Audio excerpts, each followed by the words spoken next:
we put on our shopping list? Oh, what a mouth-watering smell. Paimon would know the aroma of biryani anywhere. Let's go get some. We can still add it to the list. Well, if it isn't the Traveler and Paimon. Wasn't expecting to see you here. Hello there. Oh, it's been quite a while. Huh, so you two are still hanging out together. Dia, didn't you say last time that you were gonna head back to the desert? I said I was going to resign from being her bodyguard, not that our friendship was over. We're still the best of friends. The Homayanis also still post jobs from time to time. Their pay is always generous, so me and the other mercs never pass them up. I told Dia to just stay at our place when she took one of those jobs a few days ago. My parents were delighted. They even said that it always felt like we were missing someone whenever Dia wasn't around. That sounds like something they would say, all right. They're always so welcoming. Anyway, the job is already taken care of, so I was gonna head back to the brigade as soon as I finished a little shopping. But the master kept insisting, and I ended up staying for another day. You can stay for as many days as you want, Dia. Father hasn't even gotten around to treating you to his best dishes yet. You know I'm not the kind of person to stay put in one place like that, my lady. Don't worry, though. There'll always be next time. What? She said they'll treat you to the best dishes! Paimon can't believe you can still refuse that! But wait. Didn't you say last time that you would take me on a trip to the desert? Why don't you just take me with you today, when you leave? There are so many places I still haven't visited yet. I'm sorry, my lady, but no can do. There's still a few things I need to take care of back at the brigade. Besides, the desert hasn't exactly been the most peaceful place lately. Oh, come on. Not this again. That's also what you said last time and the time before that. I know, I'm sorry. Just give me some more time, and I promise I'll plan the best trip ever for you. All right, fine. To be perfectly honest, it's not that I wanted to go, it's more like I feel like something is off about you lately. Ever since you first set foot on the estate a few days ago, you've been acting anxious and even paranoid. Have you been delaying our trip because you've run into some kind of trouble? Nah, are you kidding? You're worrying too much. Would you swear on that? Friends shouldn't lie to each other, you know. I wouldn't pry any further if you're willing to swear on what you just said. But if something really is bothering you, then just tell me. You know I'll help you however I can. Oh, looks like Dunyarzad was onto something. You're too perceptive, my lady. Seems I can't hide anything from you. I just thought that nothing good could come out of telling you about the messy happenings of mercenaries. Knowing too much only leads to more trouble. Mercenary life is a dog-eat-dog world where Mora reigns supreme. Everything operates on a completely different set of rules. That doesn't change anything about what I just said, though. We're still friends, and I can only support you if I understand what's bothering you. My lady, you're not gonna stop until you drag it out of me, are ya? All right, I'll share what I know. Let's go somewhere else first. This isn't exactly the best place for a discussion. Okay, let's talk here. Just try not to draw any extra attention. As you may already know, the Eremites have both a lot of mercenaries and a complex organizational structure. Many mercs are no different than me, just going around looking for jobs to earn some mora. My brigade is called the Blazing Beasts. We're not a large group, but every member is loyal and brave. However, not all Eremite brigades are like mine. Some are willing to cross all kinds of lines for the sake of mora. The most notorious is a faction known as Deshret's Relics. Deshret's Relics? Judging from the name, they must really look up to... Yep, you got it. I've heard that you've already crossed paths with Ain al-Akmar. They're one of the groups under the Relic's banner. Oh, you mean the group that tried to sell us the Divine Knowledge Capsule? Yeah, they weren't friendly at all. Deshret's Relics is composed of many smaller brigades like Ain al-Ahmar. The Relic's headquarters issues orders to all brigades under his control. On any other day, I would want nothing to do with them.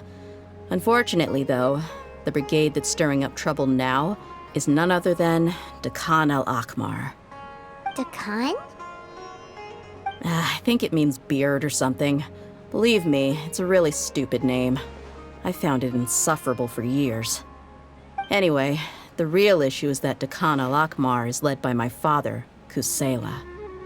Say what now? I think I'm starting to understand your anxiety now.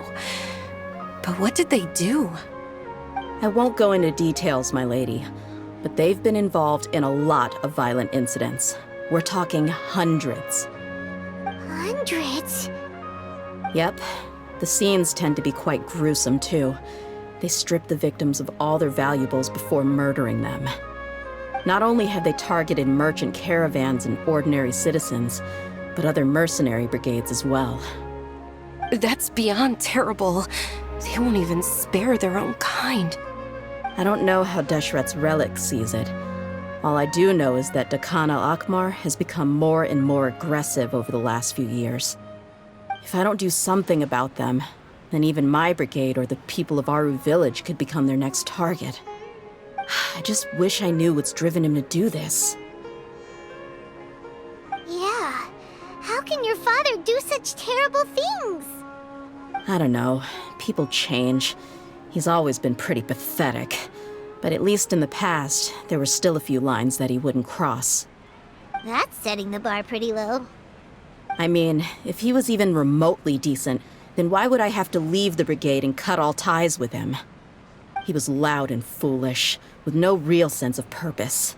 Instead of doing anything useful, he spent most of his time drinking and chasing after women. Of course, the other brigade members were just like him. Their ruckus would go on night after night. Sounds like a nightmare. What about your mother? Did she ever step in to stop them? Unfortunately, I never knew my mother. I'm sorry, Dia. I didn't know. It's all right, my lady. That's pretty common in mercenary circles. Didn't I mention that my father was chasing after women? I was the result of one of those encounters with some random person. He told me that he wasn't sure who my mother was. And in any case, she never came to see me. He'd say, "You'll be fine as long as you remember to stick with Dad." But even then, he left most of the parenting to the brigade. The one thing I do remember is that he used to tell me stories. But the problem was that he had terrible taste. He only knew a few stories, and even those tended to be pretty stale. They were tales of desert warriors defeating dragons in the forest, or stories of mercenaries rescuing princesses from rebel armies. Sounds like your typical fairy tales. More or less, yeah. They were interesting maybe the first or second time around, but after about 20 repeats, they started to get a little dull. He seemed to think those stories were the best things ever, though. He was so into them that he'd call the whole brigade over and make them perform the whole thing as a play. Even the toys he gave me would all be story props. I'd get helmets, shields, and toy swords. It was only much later when I realized that the shows were more for him than they ever were for me. What an interesting guy. Yeah, I've always found him pretty childish. That was something I could just shrug off. I had no reason to despise him. Until I grew up and learned the true face of Deshret's Relics for myself.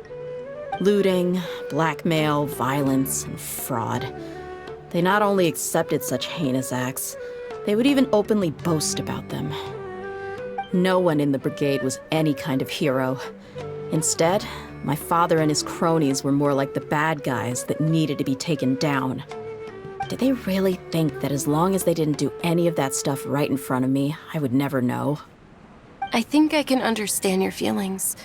The difference between perception and reality must have hit hard. Yeah, but don't worry, my lady. It's all water under the bridge to me now. I had a huge argument with my father and left that place behind for good. I'm not investigating them due to any bitter feelings I still have towards my father. I just want to protect those that are close to me. Yeah, I told the boys to gather as much information as they could. Most of the reports concern violent incidents, but there's also some talk of smuggling. I see. But isn't this investigation incredibly dangerous? It is, but every mercenary lives life on the edge. It's a lifestyle that I enjoy. That may be true, but it'll be impossible for those who care about you not to worry. Well, now you get why I didn't want to share any of this with you. What should we do? They both have valid concerns. Huh? But there's no need for you to get caught up in this mess, too. Well, she's super tough, so if she went into the desert with you, then Paimon bets the problem will be solved in no time. I'm inclined to agree. I'd feel a lot more at ease if you took her along to help.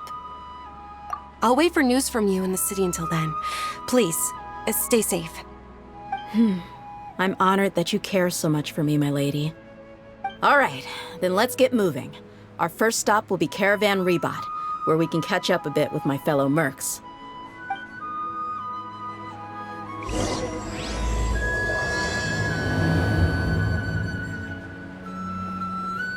I'm super awesome. Please be careful.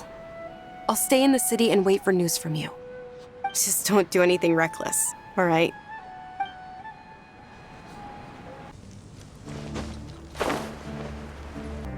Hey, Dia, you're back. Are these two friends of yours?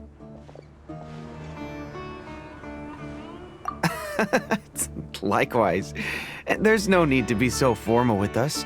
We're a pretty casual crew. Anyway, since we've got a newcomer, let me fill you in on what the Khan al-Ahmar's been up to lately. They've become extremely aggressive. Apparently, even their own now have become acceptable targets. They even attack other relics brigades, just the same as any other mercenary brigade. Even the most ferocious beasts still protect their own. And it sounds like they've thrown that straight to the wind. That's right. Once they've collected enough loot off the other mercenaries, they sell it off to a different brigade, or turn to merchants on the black market. A portion of their profits is immediately exchanged for more food and weaponry to be used in their next violent operation. That's terrible. Yeah, and it really makes you wonder why they're so desperate for Mora. A few days ago, Isham and I trailed them for a while, and even disguised ourselves as merchants to conduct trade with them. We were able to learn a few things from the exchange. Rather than saying they're out to plunder and hoard Mora, it'd probably be more accurate to say that they're experiencing an internal power struggle. Wait, a power struggle? You heard me right. The vast majority of their victims are mercenaries from the other brigades of Deshret's relics. If their only goal was Mora, they could have gone after anybody. The targeted nature of their attacks points to a power struggle between the different brigades within the relics. That's the only plausible explanation we have. Unfortunately, we weren't able to find out anything more specific. It seems they're also trying to keep things under wraps. Oh, one last thing we discovered was that over the past few years, as the Khan al-Ahmar became more and more active, Deshret's relics as a whole became a lot weaker. It sounds mighty strange to me, too. Harun, you can leave the rest of the investigation to us. Gotta say, though, I didn't expect you to go on a whole undercover mission during the few days I was gone. Sounds like you were really putting your necks on the line, no? Nah, it was nothing. We're just as concerned about the situation as you are. The Khan al-Ahmar is your father's crew, after all. What he said. Besides, Dia, haven't you done more dangerous things than all of us combined? What we did is nothing compared to your experiences. Yeah. And while they went to talk with Khan al-Ahmar, I took a look at the last camp they attacked. Any survivors of the attack were already long gone. There was nothing of value left in the camp. Ah, Hisham and Khalaf. You're here too. We rushed over as soon as we saw you come into Caravan Rebot. Although this new friend of yours looks a little green behind the ears, I'm sensing a special vibe from her. Now that we know you'll have a capable partner with you, We can also rest easy. Hey, what about Paimon? Feel anything special? Oh, you're also planning to tag along with them? Of course! Paimon is the traveler's most important guide. Wherever she goes, Paimon will follow. Oh, in that case, then you'd better take care of her too, Dia. Don't underestimate Paimon! Don't worry about her. She may look tiny and helpless, but she's been through just as many battles as the traveler here. Even if she had only survived on sheer luck, then that alone would still make her quite formidable. I had no idea. I guess I shouldn't judge by appearances. Oh, one other thing, Dia. When you're free, why don't you update the deputy about your upcoming schedule? We held another recruitment event a few days ago, but everyone only came to see the Flame Main. You weren't around at the time, so people were pretty disappointed to only find our crew of rough, unkempt guys. The deputy put a lot of effort into the event, but it was basically for nothing. Only a few people chose to stay, and that really got to him. Sorry to hear that. I'll be sure to bring him some great liquor next time. I left in a hurry and I couldn't make it back in time for the event. Gotta admit, I can understand their disappointment, though. You're our brigade's main selling point, after all. Now, if only the deputy could figure out a way to bring a few more smoking hot members into our ranks. Keep dreaming. Remember the last time I invited a couple gals into the brigade? You all just froze up with your mouths gaping like a bunch of scarecrows. The awkward silence and weird expressions left quite the impression on them. They were originally interested in joining us, but after that, they both told me they were too uncomfortable to stick around. Hey, didn't we agree to never bring that up again? Huh? Wait, are you serious? Why have I never heard about this? I don't think you were part of the brigade yet. Are you kidding me? I missed a once-in-a-lifetime moment like that and you weren't even gonna tell me? All right. We can tell you about it later. Now's not the time. Hey, don't you try to change the subject. You and Hisham get your butts over here and tell me everything right now. Are they always like this? More or less. There aren't many rules or graces when it comes to mercenaries. We're used to just speaking our minds. If someone starts getting under your skin, you just yell right back at them. And if that doesn't put an end to it, then you just challenge them to a fight. But we also don't tend to take many things too seriously. Being direct and getting it all out of your system as soon as things come up is better than keeping everything bottled up, never talking about it. That's also why I never spare their feelings when I talk to them. If I want to laugh, I'll laugh. If I'm angry, then I'll unload on them. It's hard to stop once you get used to it. Though, I can never do that when I'm with the Homayanis. Hey, knuckleheads! Can you at least tell me the rest of the intel before you go back to your bickering? Yeah, you hear her, Holof? Told you we gotta focus on the investigation first. I drew up a map. Right here's the spot. There you'll find the merchant caravan responsible for getting rid of Dakan al-Akhmar's looted goods. All you gotta do is wait and ambush them in the evening. They'll have no idea what hit them. Perfect. Thanks for that. Be sure to pass my regards to everyone else in the brigade as well. Will do. You stay safe, Dia.